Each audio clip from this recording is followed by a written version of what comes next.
안녕하세요. 꼭 한번 사연을 올리고 싶던 40대 여성입니다.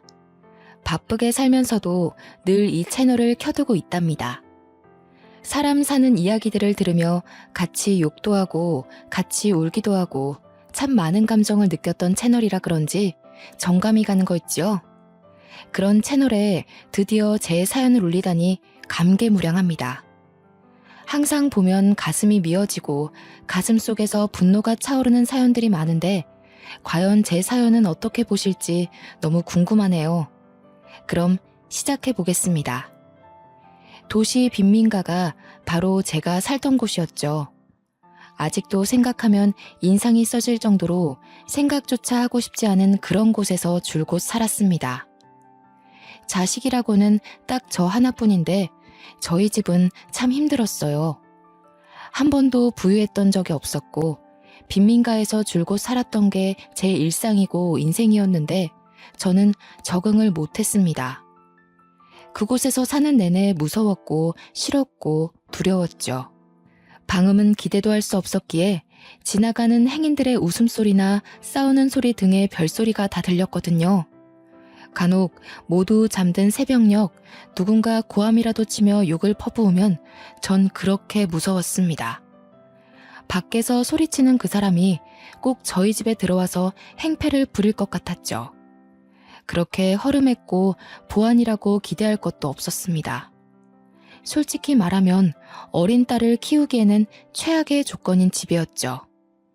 물론 형편이 어려우니 어쩔 수 없다는 거 저도 잘 알았습니다. 그러나 제가 이해가 안 가는 부분들이 너무 많았어요. 저희 엄마께서는 골목길에서 김밥을 파셨습니다. 가게가 정식으로 있던 건 아니고 그냥 노점 느낌으로 파신 거지요. 하루 벌어먹고 사는 느낌이었고 저희 집은 이렇게 가난했는데도 엄마께서는 늘 배고픈 사람들에게 김밥을 나눠주셨습니다. 이렇게 되면 재료비만 나가고 버는 수익이 없으니 늘 마이너스가 될 수밖에 없잖아요. 형편이 좋아질래야 좋아질 수도 없었죠. 더 화가 나는 건 없는 살림에 빈민가 이웃들에게 도움을 참 많이도 줬다는 겁니다. 저희도 먹을 게 없어서 늘 배고프게 살아야 했는데 이 집 저 집 돌아다니며 반찬거리도 나눠주시고 김밥도 나눠주셨죠. 제 3자 입장에서 봤을 때는 참 훌륭하고 멋지다고 할 수 있지만 자식 입장에서는 결코 반가운 오지랖이 아니었습니다. 엄마가 이렇게 오지랖을 부리시며 살림을 마이너스로 만들고 있으면 아빠라도 바로 잡아주셨으면 참 좋았을 텐데 두 분은 아주 천생연분이셨죠. 아빠께서는 엄마 못지않게 참견이 많으신 분이셨고 뭔가를 보고 지나치지 못하는 성격이셨습니다. 예를 들어 누군가 괴롭힘을 당하는 것 같다 싶으면 그 현장에 가서 중재를 시키고 화해를 시킨 후 피해자 집까지 데려다주고 안전하게 들어가는 걸 봐야 직성이 풀리는 성격이셨죠. 너무 스트레스를 받았습니다. 정말 어린 나이에는 이런 부모님의 성향을 파악하지 못해서 그냥 저희 집은 가난한 줄 알았어요. 그런데 제가 겨우 10살쯤 되니 보이더라고요. 아, 우리 집은 가난할 수밖에 없구나 싶었습니다. 그래서 저는 이런 부모님께 10살 무렵 이른 사춘기가 온 아이 마냥 자주 투덜거렸죠. 엄마, 제발 김밥 좀 돈 주고 팔라고 했잖아. 나도 배고파 죽겠는데 왜 자꾸 다른 사람들만 챙기냐고. 엄마도 돈 주고 만들면서 왜 남한테 공짜로 주려고 그래? 엄마는 재료비 안 들어? 만드는 시간에 대한 돈은 누가 주는데? 아영아, 우리도 힘들지만 그래도 우리 식구들은 밥은 먹지? 정말 힘든 사람들은 이 밥 한 끼를 못 먹어서 고통스러워해. 조금 더 여유가 있는 우리가 베풀어야 하는 거야. 아, 우리가 왜 베풀기만 하냐고. 아무도 우리 집 안 도와주는데. 내 친구들이 뭐라는 줄 알아? 골목길 김밥 아줌마한테 가서 배고파요 하고 불쌍한 척하면 다 준다고 엄마를 바보 같다고 하잖아. 친구들이 엄마를 그렇게 말해서 속상했구나, 우리 딸이. 아, 몰라. 진짜 엄마 미워. 거기서 그렇게 김밥 좀 공짜로 주지 말라고. 저는 골목길에서 김밥 파는 엄마가 창피하거나 부끄러운 게 아니었습니다. 그건 부끄러운 일이 아니라고 생각을 했거든요. 그러나 그 김밥 아줌마가 제 엄마인 걸 모르는 친구들이 자꾸 엄마 욕을 하는 게 너무 싫었던 거죠. 친구들 사이에서 김밥 아줌마는 아주 유명했습니다. 배고프다고 조금만 불쌍한 척하면 김밥 한 줄을 주고 더 불쌍한 척하면 두 줄도 준다고 말이죠. 하나뿐인 제 엄마가 친구들 사이에서 놀림거리가 되는 걸 누가 좋아하겠습니까? 저는 그게 너무 싫었던 겁니다. 그러나 제가 이렇게 말해도 변하는 건 하나도 없었어요.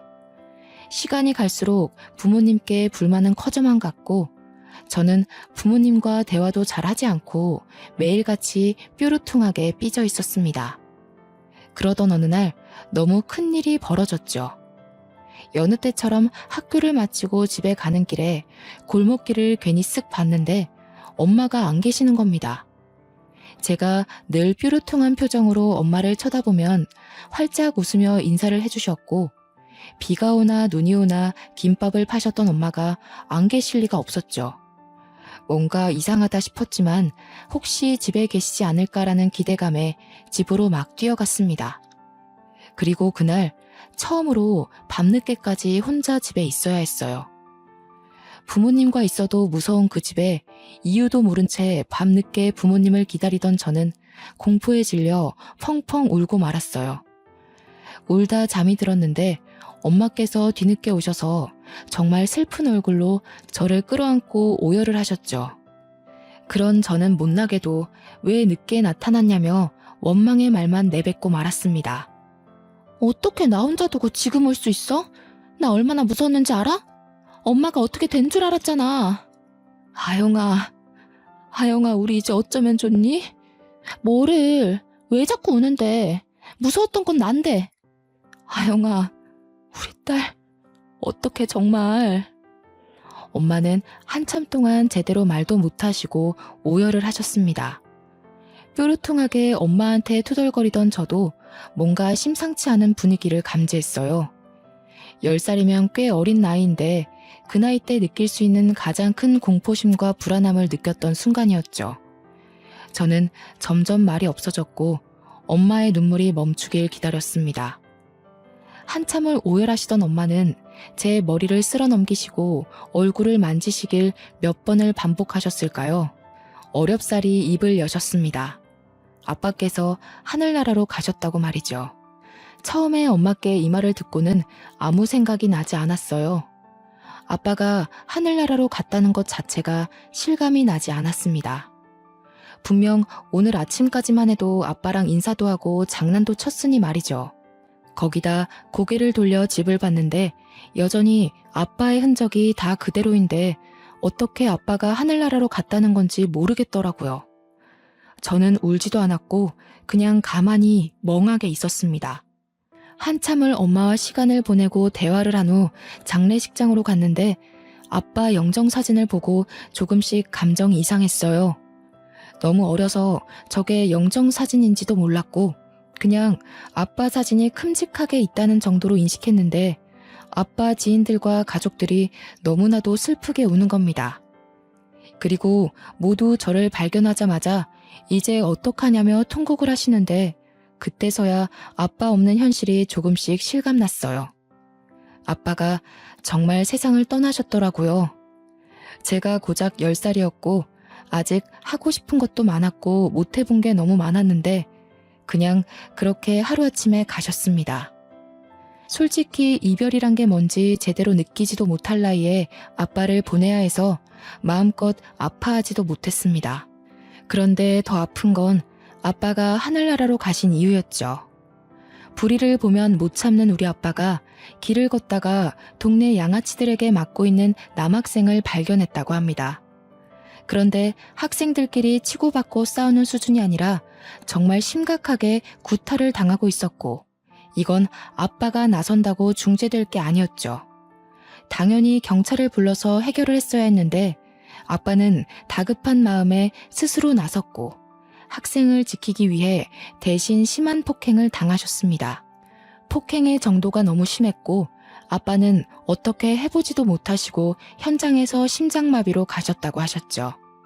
너무 억울하고 분하지만 안타까운 건 제가 너무 어렸고 엄마께서는 그 당시에 아빠를 잃고 경황이 없으셔서 그 양아치들에 대한 법적 조치를 제대로 하지도 못하셨습니다. 한 가정의 가장을 하루아침에 떠나보내게 만든 그 양아치 학생들은 고작 강제 전학 조치만 내려졌죠. 지금 생각해도 너무 분하고 열받는 처분이지만 이미 시간이 너무 흘러 어쩔 수도 없었습니다. 명백하게 사람을 죽였는데 어떻게 강제 전학 가는 걸로 끝이 났을까요? 그들에게 강제 전학은 벌도 아니었을 겁니다. 그저 다른 학교로 가서도 똑같은 짓을 하고 있을 아주 쓰레기 같은 놈들이겠죠.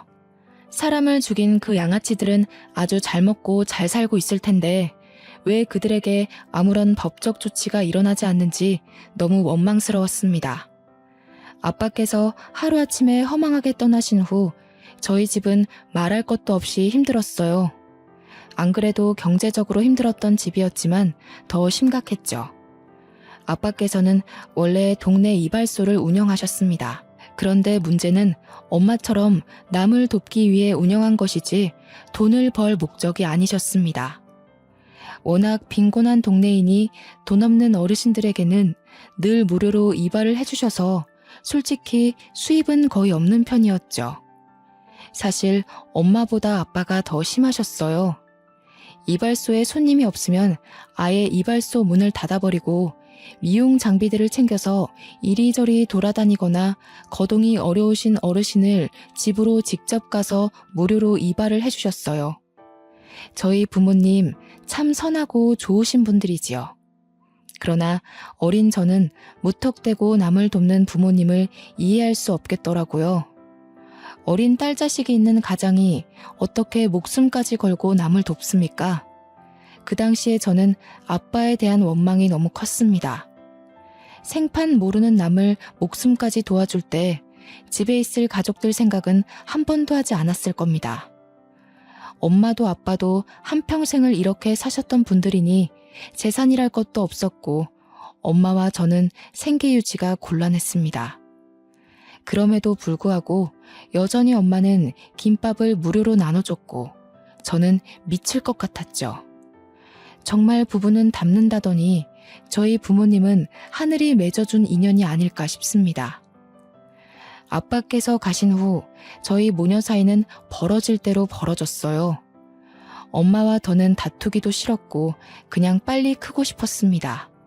하루빨리 나이가 들어 독립하고 싶었죠.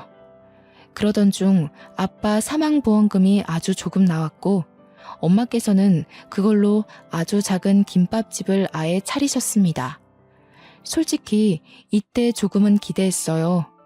제가 아무리 말은 이렇게 했어도 하나뿐인 가족이고 엄마인데 왜 싫기만 하겠습니까?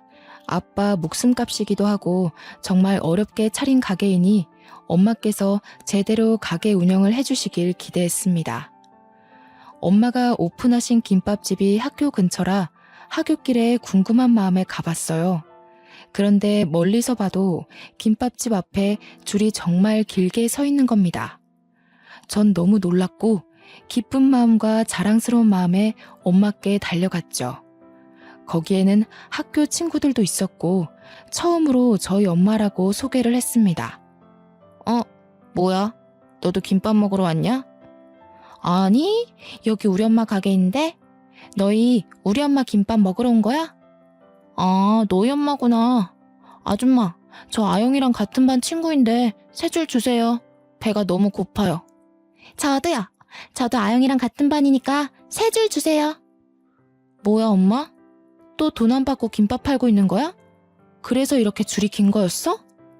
아영아, 우선 정신 없으니까 집에서 말하게 가 있어. 너희들이 아영이 친구였구나. 여기 앞에 놓인 거 다 가져가. 맛있게 먹고 우리 아영이랑 사이좋게 잘 지내. 배고프면 언제든 와서 먹고. 저는 이때 정말 화도 안 나고 절망했고 엄마가 정말 너무 싫었습니다. 아빠께서 그렇게 돌아가시고 분명 엄마도 느끼신 게 있으실 텐데 어떻게 이럴 수 있나 싶었죠. 지금 당장 우리가 돈이 없어서 먹고 사는 게 힘든데 우리보다 더 못 먹고 사는 이웃들 뿐 아니라 더 잘 사는 이웃들까지 그냥 별의별 사람들을 다 챙기는 엄마를 이해할 수 없었습니다. 아직도 가슴속에 응어리로 자리 잡고 있는 아픔들이 있거든요. 초등학교 입학할 때 그 어린 나이에 저는 친구들에게 큰 놀림을 당했었죠. 수도가 끊길 때가 많아서 마음껏 씻지를 못했습니다. 그렇다 보니 옷매무새가 깨끗한 것도 아니었고 살도 새까맣게 때가 타 있으니 늘 놀림거리였죠. 심지어 옷은 늘 같은 것을 입다 보니 해져 있어서 친구들은 저를 보고 냄새나는 거지라고 놀렸어요. 제가 이렇게 놀림 당하는 걸 엄마께서는 알고 계셨는데 우는 제게 이런 말씀을 하셨습니다. 우리보다 더 못 사는 사람들이나 도움을 필요로 하는 사람은 늘 도와줘야 한다고 말이죠. 안 그래도 엄마에게 감정이 좋지 않았는데 그 순간 모든 기대가 무너졌고 그 이후 저는 엄마는 어떤 소통도 하지 않았습니다. 그렇게 사춘기가 되었고 저는 꽤 엇나가는 삶을 살았어요. 지금 생각해보면 후회스럽고 창피하지만 중학교를 다니며 나쁜 건 다 했습니다. 우연히 어울리게 된 친구들이 길거리에서 담배 피고 나쁜 짓 하는 양아치들과 친했는데 저도 자연스럽게 그 무리에 섞여 놀았죠. 그 무리에 섞이면서 들어가기 싫던 집도 잘 안 들어가거나 아주 늦은 시간에 들어갔고 또 담배까지 배워버리고 말았습니다. 이렇게 망가지고 있는 제 모습을 굳이 엄마께 숨기지도 않았어요. 중학생이 저런 행동을 하고 다니면 너무 큰 잘못이기에 최소한 숨기고 조심하는 모습이라도 보이는 게 정상인데 저는 담배를 피우고 냄새가 나던 말던 신경도 쓰지 않고 집에 들어갔습니다. 정말 미련하고 멍청한 행동을 엄마에게 반항을 한 거죠. 이렇게 망가지고 엇나가는 저를 보며 엄마께서는 반응하셨고 많이 우셨습니다. 하나영, 너 정말 이럴 거야? 너 지금 나이가 몇 살인데 집에도 안 들어오고 담배를 피워. 내가 보여? 오래 살고 볼 일이네? 몇 년 만에 내가 보이는 거야? 아영아, 제발 이러면 안 돼. 아영아, 착하게 살아야 복이 오는 법이야. 응? 너 정말 아빠도 없는데 너까지 이러면 엄마 억장 무너져 이거사. 이제야 억장이 무너져? 난 답답한 부모 밑에서 살면서 이미 진작에 무너졌어. 그냥 하던 대로 해. 나 말고 불쌍한 사람인가 뭔가 그딴 사람들이나 돕고 살아. 왜 갑자기 관심 있는 척을 하는데? 아영아, 엄마가 잘못했어. 엄마가 미안해. 그러니까 제발 이러지 마. 너 이러면 엄마가 살 수가 없어. 아영아, 딱 한 번만 학생 신분에 맞게 노력해주면 안 돼? 이날 소리도 못 내고 숨죽여 많이 울었습니다. 많은 감정이 들었거든요. 진작에 좀 내 마음을 알아주지 싶은 마음도 있었고 한편으로는 엄마에게 너무 큰 충격과 상처를 준 것 같아서 죄송스러웠죠. 저는 중학교를 다니는 내내 엄마에게 큰 상처를 줬지만 엄마의 말대로 딱 한 번이라도 학생답게 노력을 해보고 싶었습니다. 그래서 고등학교 입학과 동시에 담배도 끊었고 중학교 때 만나던 친구들도 싹 다 연락을 끊었어요. 그리고 이악 물고 공부만 했습니다. 사실 어려서부터 제대로 공부를 한 적이 없어서 너무 힘들었죠. 하얀 건 종이요, 검은 건 글자요. 이게 딱 제 마음이었지만 포기하지는 않았습니다. 열심히 노력을 했지만 성적은 좋지 않았어요. 저는 1학년 성적을 망치고 그때부터는 과목별로 공부할 때마다 모르는 게 생기면 꼭 선생님에게 질문을 했어요.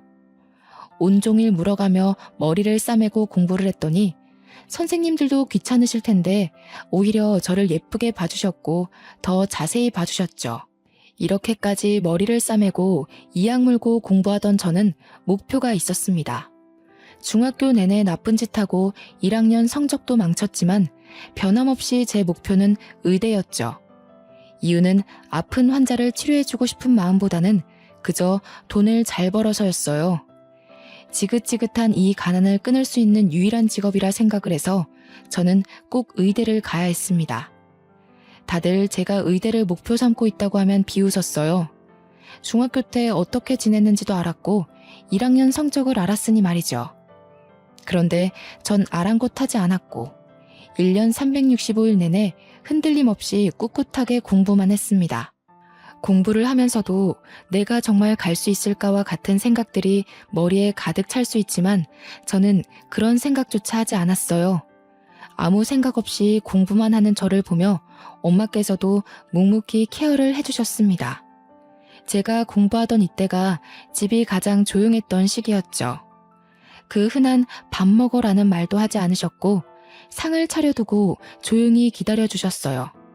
알아서 공부하다 흐름에 맞춰 밥을 먹고 또 공부를 할 수 있도록 말이죠.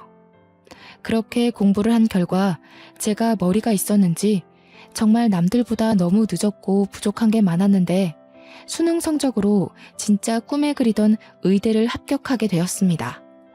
솔직히 저도 놀라웠어요. 공부를 하는 동안 스스로를 의심한 적은 없지만 확신한 적도 없었거든요. 제 합격 결과를 듣고 저희 엄마는 정말 행복에 겨운 눈물을 펑펑 쏟으셨습니다. 엄마, 나 할 말 있는데. 그 결과 나왔지? 우리 딸 괜찮아. 의대만 뭐 대학이야? 그렇게 노력한 모습으로도 엄마는 충분해. 고생했어, 우리 딸. 의대 안 가도 괜찮아? 그럼 엄마가 뭐 아영이 너 의사 만들려고 공부시켰나? 괜찮아, 기죽지 마. 어쩌지? 나 의대 합격이래, 엄마. 나 너무 신기해, 진짜로. 뭐? 그게 사실이야? 세상에, 장하다, 우리 딸. 어휴, 이것 봐. 엄마는 아영이 너가 해낼 줄 알았어. 고생했다, 고생했어. 세상에. 엄마께서 너무 행복한 눈물을 흘리시니까 제가 다 기분이 좋더라고요. 이제 정말 행복한 일만 남았다는 생각에 설레고 기뻤습니다. 남들에 비하면 짧지만 그래도 제 고등학교 시절을 떠올리면 정말 깨어있는 시간 동안 공부한 거 말고는 한 게 없을 정도로 열심히 해서 얻은 결과라고 생각해요. 엄마와도 사이가 좋아졌지만 약간 서먹한 게 있었는데 의대 합격을 계기로 더 친해져야겠다고 생각을 했는데 예상치 못한 일이 벌어졌습니다. 엄마께서는 제게 할 말이 있다며 분위기를 잡으셨고 마주 앉아 대화를 나눴죠. 할 말이 뭐길래 이렇게 분위기를 잡아? 무슨 안 좋은 일 있는 거야? 이거 받아. 500만 원이고 너 자취방 보증금이야. 자취할 곳도 얼른 구하고 등록금도 얼른 벌어. 엄마 왜 그래? 무슨 소리를 하는 거야? 엄마는 너 보증금 500만 원만 줄 거니까 너가 등록금 내고 다니라고.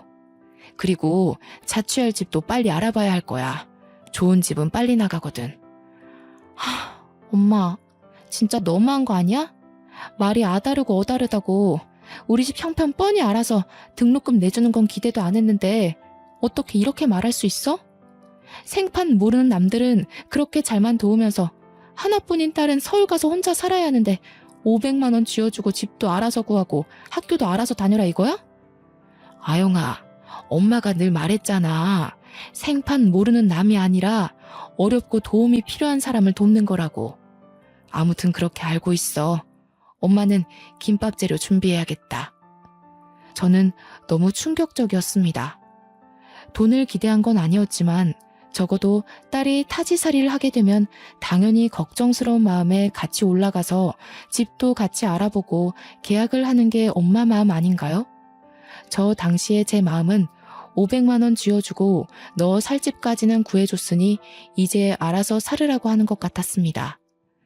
그래서 너무 서운했고 마음이 아팠어요. 의대는 등록금도 너무 비싸고 심지어 6년 동안 공부해야 돼서 돈이 많이 필요했기에 막막했습니다.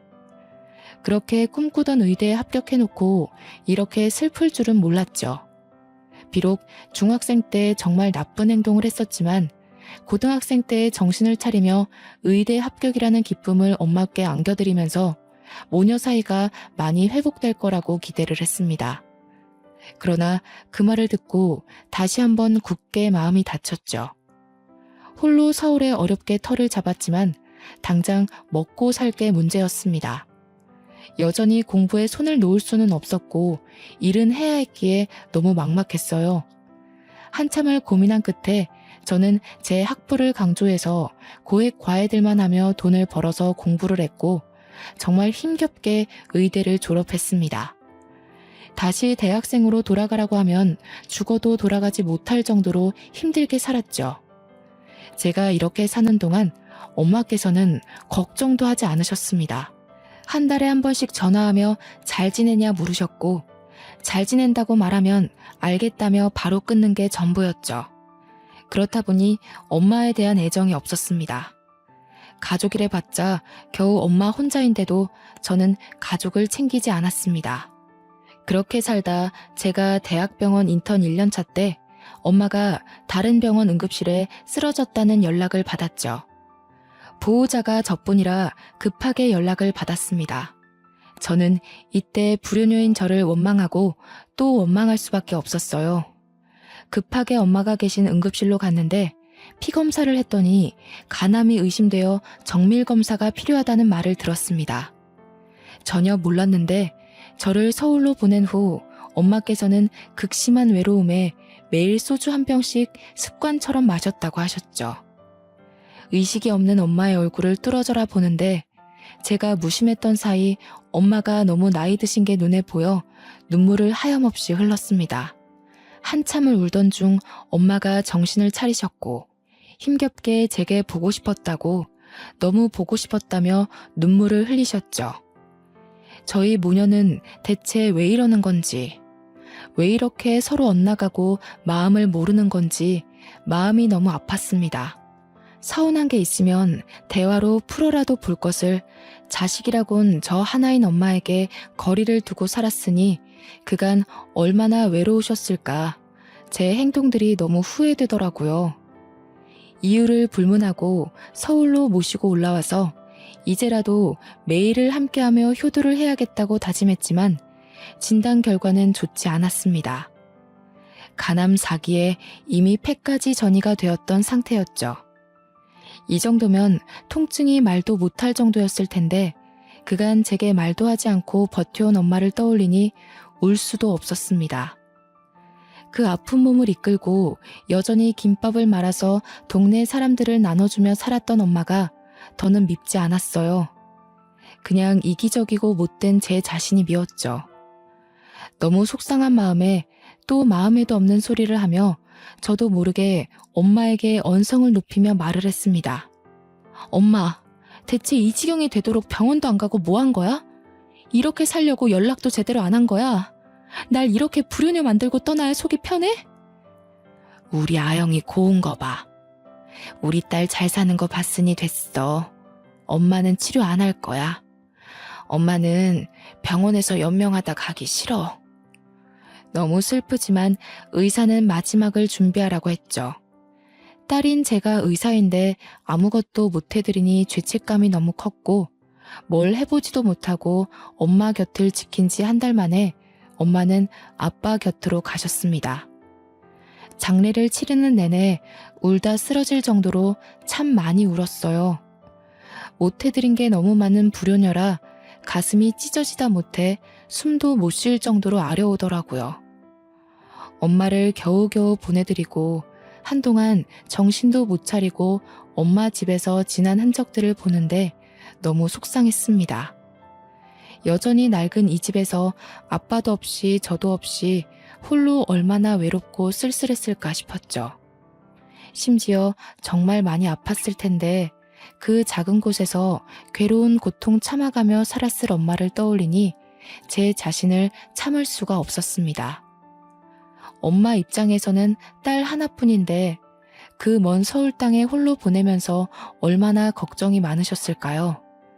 이걸 제가 조금만 더 빨리 알아채고 이해했더라면 엄마를 이렇게 후회 속에 보내지 않았을 텐데 말입니다.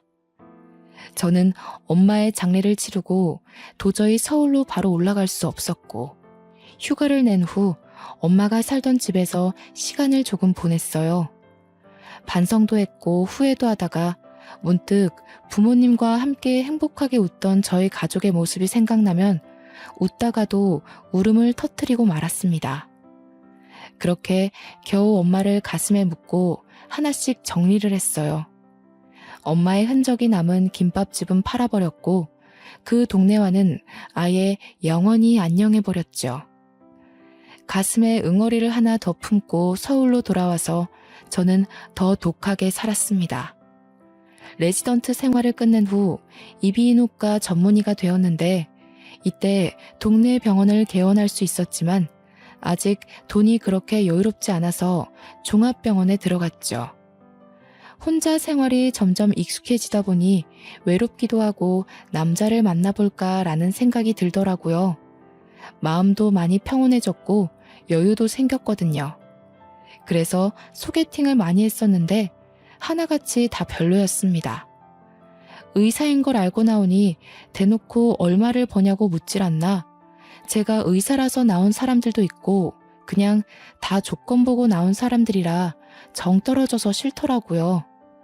소개팅도 지치고 힘들어서 연애도 포기하려고 할 때쯤 정말 마지막이라는 생각으로 소개팅을 했는데 거기서 원하는 상대를 만났습니다. 그 남자는 변호사였는데 돈을 많이 벌어서 그런지 소개팅 내내 제 재산에는 전혀 관심이 없었고 그저 매너 있고 아주 젠틀한 남자였습니다. 이 남자와 호감을 갖고 잘 만나다 결국 연애를 시작했는데 얼마나 사람이 진중한지 손도 한 달 만에 조심스럽게 잡더라고요. 그렇게 1년을 만나고 남자친구와 결혼을 다짐했습니다. 외로운 내게도 드디어 가족이 생긴다는 기쁨에 묘한 감정이 들었는데 변수가 있었어요. 예비 시모가 아주 심상치 않은 사람이었죠. 예비 시모는 제게 대놓고 본인 집안은 남부러울 거 없는 집안이라는 걸 강조했고 개원한 의사도 아닌 고하면 숙이고 들어와라며 눈치를 주셨습니다. 몰랐는데 아주버님이 검사고 예비 남편이 변호사인 법조인 집안이었습니다. 예비 시부는 고위 공직자였다가 퇴직하셨고 시모랑은 이미 이혼하시고 지금 시모는 재혼을 하신 새어머니였죠. 한마디로 제게 눈을 부라리며 뭐라고 하던 예비 시모는 새어머니였습니다. 예비 시모는 솔직히 정말 너무 사치스럽고 싸 보였어요. 명품으로 도배를 하고 향수 냄새가 아주 진동을 하는데 첫인상이 아주 별로였죠. 심지어 예비 시댁 집안에서 아무도 제게 뭐라고 안 하는데 보잘것없어 보이는 예비 시모만 자존심 세워가며 제 길을 누르려 애썼습니다. 그러나 저는 절대 쉽게 지지 않는 성격이라 굳이 남자친구에게 말하지 않고 예비 시모를 상대해주고 있었죠. 이런 제 모습에 열받았는지 하루는 저를 고급 레스토랑으로 부르더라고요. 기꺼이 그 고급 레스토랑으로 가드렸죠. 어머, 눈이 왜 그렇게 동그랗니? 아, 하긴 너 같은 고아 출신이 이런 고급 레스토랑에 발길이나 해봤겠니? 다 내 덕인 줄 알아. 아, 네. 음식은 내가 알아서 시켰어. 어차피 넌 고아 출신이라 메뉴판 봐도 모를 것 같아서. 그나저나 없이 산 사람들이 이런 곳에서 밥 먹으면 체한다던데. 너 뭐 소화제라도 먹어야 하는 거 아니니? 저기 어머님, 저 이미 여기 수차례 와봤고요. 이 코스 얼마나 한다고 그러세요? 저 의사예요, 어머님. 버는 돈이 있는데 고작 이런 걸로 덜덜 떨겠어요? 그리고 말끝마다 고아 출신 하시는데 제가 반대로 어머님한테 새어머니라고 하시면 좋으세요? 뭐야? 너 미쳤어? 새어머니? 너 이거 감당해야 할 거야? 감당이라... 뭐 고자질 하시게요? 하세요. 상관없거든요. 못할 말 뱉으신 건 어머님이니까 전 괜찮아요. 참고로 이 대화는 녹음했으니까 수정하지 마시고 있는 그대로 고자질 하세요, 어머님. 말끝마다 고아라고 말하며 무시하는 예비 시모에게 그대로 되갚아주자 제 얼굴에 와인을 확 뿌리며 소리를 지르더군요. 순식간에 주변 사람들 모두 웅성거리며 시선이 집중되었지만 아랑곳하지 않고 끝까지 까랑까랑하게 말씀하셨죠. 야, 고아 따위가 어디서 감히 자존심을 세우고 있어? 내가 너보다 훨씬 오래 살았는데 감히 너 따위가 누굴 가르치고 있어? 너 의사 배지 달면 뭐 인생이 바뀔 줄 알았어? 착각하지 마. 그래봤자 넌 부모도 없고 쓸모도 없는 고아년이야. 겸상해주니까 이게 기어오르고 있네. 그때 레스토랑 주인이 갑자기 제게 다가와 말을 걸었습니다. 저 말씀 중에 죄송하지만 혹시 한동현 씨 딸 하나영 씨 맞으세요? 네, 맞는데 저희 아빠 이름을 어떻게 아세요? 맞구나. 아영이 정말 반갑다. 아니, 그나저나 어쩌다 이런 수준 떨어지는 여자랑 겸상을 하고 있는 거야? 저에게 아버지 성함을 묻고는 갑자기 저한테 아는 체를 하시더라고요. 너무 당황스러웠는데 얼굴을 자세히 보니 20여 년 전 저희 아버지가 살려준 학생의 아버지더라고요. 그때 아버지 장례식장에 와서 하염없이 눈물을 쏟으며 너무 감사하다고 이 은혜를 어떻게 갚아야 될지 모르겠다던 아저씨였어요. 저를 어떻게 기억하고 말을 거셨는지 모르겠지만 저는 시어머니 될 사람한테서 와인을 뒤집어 쓴 탓에 제 꼴이 말이 아니었죠. 아저씨는 제게 깨끗한 수건을 가져다 주시고는 예비 시모에게 당장 경찰 부를 테니 영업 방해죄로 신고하겠다고 으름장을 놓으셨어요. 뭐야? 이 레스토랑 주인이랑 네가 어떻게 아는 사이야? 참나, 너 때문에 수준 떨어져서 내가 다시는 이 레스토랑 안 온다. 어쩜 고아년한테 아는 체를 하지? 격식 떨어지게. 이 여자 한동안 조용하더니 어디서 또 영감 하나 잘 물었나 보네. 당신 2번 다시 내 가게에 얼씬도 하지 마. 당신같이 늙은 남자 등쳐먹고 사는 인간들 대접하려고 최고급 재료들로 엄선된 요리 제공하는 거 아니니까. 당신은 저기 밑에 편의점에서 라면이나 먹지 그래? 아참, 그리고 내가 이미 경찰 불러놨으니까 조서 쓰러 갈 준비나 해. 레스토랑 주인 아저씨의 말에 시모는 얼굴이 새하얗게 질려서 계산도 안 하고 황급히 도망쳤습니다. 격식 떨어지는 발걸음으로 말이에요. 그 여자가 레스토랑을 떠나고 저는 직원 휴게실로 들어가서 아저씨가 주신 옷으로 갈아입었습니다. 몇십 년 만에 보는 얼굴이라 저도 너무 반갑더라고요. 뒤늦은 회포를 풀듯 저희는 가게가 마감할 때까지 서로의 안부를 물었습니다. 내가 너를 얼마나 찾고 있었는데 이렇게 만나니? 세상에. 너네 아버지가 우리 수호 살려주고 황망히 떠날 때 억장이 무너지는 줄 알았단다. 왜 신은 착한 사람을 먼저 데려가시는 건지. 너네 부모님이 얼마나 착한 분들이신데 아직도 너네 어머님이 싸주신 김밥이 생각난단다. 그래서 김밥집도 찾아가 봤는데 이미 가게를 정리했더구나. 어머님은 잘 살고 계시니? 아, 저희 어머니 4년 전에 돌아가셨어요. 제가 말을 안 해서 모르셨겠네요. 간암 때문에 그렇게 됐습니다. 아이고, 내가 너네 부모님한테 갚을 은혜를 어떻게 갚으라고 이렇게 급하게 떠나신 거니? 난 아직도 너네 부모님을 뵐 면목이 없구나. 찢어지게 가난했던 우리 가족, 그리고 우리 수호를 살려준 너희 집에 보답하기 위해 돈을 모았단다. 자, 이것 받으렴. 그렇게 건네받은 통장에는 무려 20억이 들어있었습니다. 손사래를 치며 너무 큰 돈이라 받을 수 없다고 했지만 아저씨는 눈물까지 보이시며 제발 받아달라고 죽기 전에 꼭 은혜를 갚아야 한다며 통장을 제 손에 쥐어주셨어요. 아영아, 아저씨가 요식업으로 정말 성공했거든.